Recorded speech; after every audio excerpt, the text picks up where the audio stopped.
Nah, Mujin lagi-lagi terbawa ke airat, membuatnya marah, mengira Bosal yang sengaja mempermainkan nyawanya.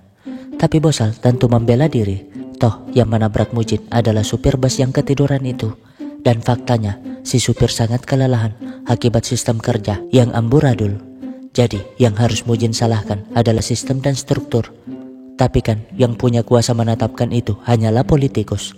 Makanya Mujin kesal mengapa Bosal memilih dirinya yang hanya pengacara biasa, bukan politikus yang punya kuasa. Namun ya, berkat Bosal, Mujin lagi-lagi terselamatkan. Dan dari kata terakhir Bosal tadi, Mujin pun berusaha untuk mengerti dan tidak menyalahkan supir yang sejak tadi minta maaf.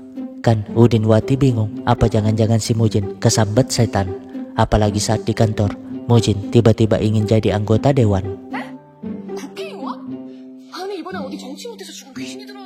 Gak berapa lama, ayah Mujin tiba-tiba nelpon curhat masalah kecemburuannya karena akhir-akhir ini ibu Mujin selalu keluar bersama pria lain. Karena itu Mujin bergegas pulang, tapi yang ditemukannya malah kakaknya yang bertanya mengapa bisa ayah mereka cemburu di usia tua seperti sekarang. Tapi kan Mujin juga gak ngerti, makanya ia pulang.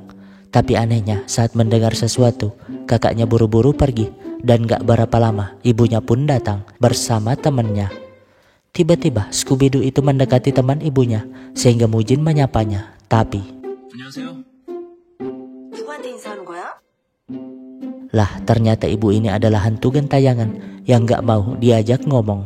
Hanya diam menatap Mujin di sana sehingga Mujin pun bertanya kepada ibunya, apakah sang ibu punya teman yang ciri-cirinya seperti itu. Tentu saja ibunya heran mengapa Mujin bisa tahu tentang temannya bernama Yongsuk.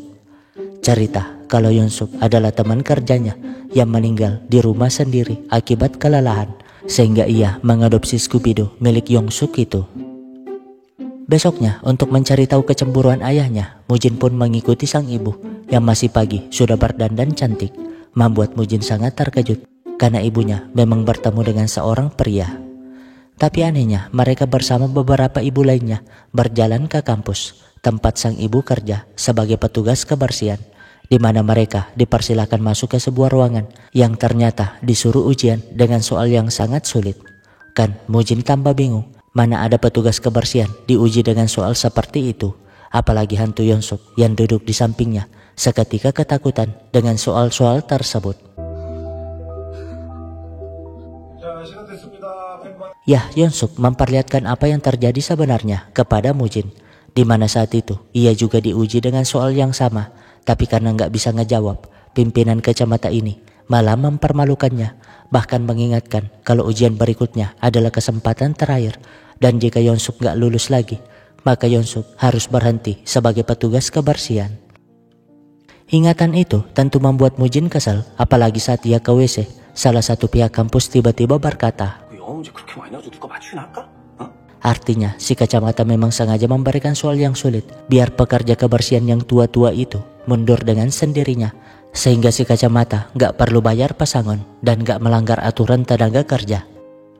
Untuk memastikannya, Mujin pun meminta sang ibu membocorkan semuanya, sehingga sang ibu pun cerita kalau saat itu teman kerjanya yang gak lulus ujian dipecat, memohon setengah mati karena hanya itulah satu-satunya sumber penghasilan. Tapi si kacamata gak peduli. Kejadian itu membuat mereka semakin was-was, utamanya Yongsuk yang tinggal sendiri. Paginya kerja setengah mati, malamnya harus begadang untuk belajar. Hingga suatu ketika, Yongsuk gak masuk kerja 3 hari tanpa kabar. Sehingga ibu Mujin pun berinisiatif memeriksanya, dan betapa terkejutnya dia ketika melihat Yongsuk meninggal dalam posisi sedang belajar. Ya, Yongsuk meninggal gagal jantung akibat kelelahan, sehingga Mujin pun bergegas ke kantor untuk mencari cara bagaimana memberikan keadilan kepada Yongsuk. Mendengar cerita itu, Udinwati jelas marah, tapi mereka juga nggak tahu gimana caranya. Kan yang pusing adalah si Mujin mencoba nongkrong di minimarket. Namun gak disangka si Bejo memberinya minuman gratis sebagai bentuk terima kasih karena Mujin menolongnya kemarin. Lagian nih, ia kini dapat pekerjaan sungguhan sehingga itu hari terakhirnya kerja di minimarket tersebut.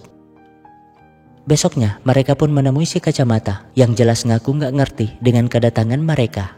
Intinya si kacamata gak melanggar aturan utamanya terkait kematian pekerja itu, membuat mereka emosi tapi nggak bisa apa-apa. Secara kebetulan, Mujin melihat Bapak dipanggil Burhan terluka, sehingga ia segera membantunya sambil bertanya tentang sistem kerja di sana. Burhan sih menjelaskan kalau mereka nggak ada pilihan, meskipun tahu kalau pihak kampus sengaja nggak masang banyak lift biar mereka kesulitan kerja. Ya, ternyata selain ujian yang sulit itu, pihak kampus terlalu banyak menekan mereka, termasuk soal makan. Mereka nggak dibolehkan makan di kantin karena pekerjaan mereka dianggap rendah dan nggak boleh terlihat. Tapi tetap saja nggak ada yang dianggap pelanggaran kerja, termasuk ujian itu. Namun seketika kata-kata Udin membuat Mujin ngerti sesuatu. Kalau ujian tidak melanggar hukum, berarti tidak ikut ujian juga tidak melanggar hukum. Alhasil, Mujin pun mengajak para pekerja makan bersama sambil menjelaskan masalah Yeonsuk. Jadi, Mujin berharap mereka mendukungnya dalam mencari keadilan buat Yeonsuk. Awalnya mereka menolak, toh itu gak akan mengembalikan nyawa Yeonsuk. Namun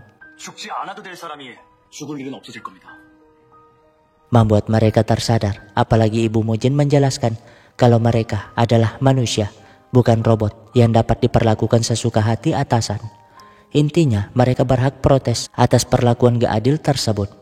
Karena itu mereka pun berdemo depan kampus. Namun setelah berdebat panjang lebar dengan pihak kampus, polisi tiba-tiba datang. Ya, pihak kampus melaporkan mereka atas tuduhan menghalangi bisnis. Lalu apa yang akan dilakukan Mujin?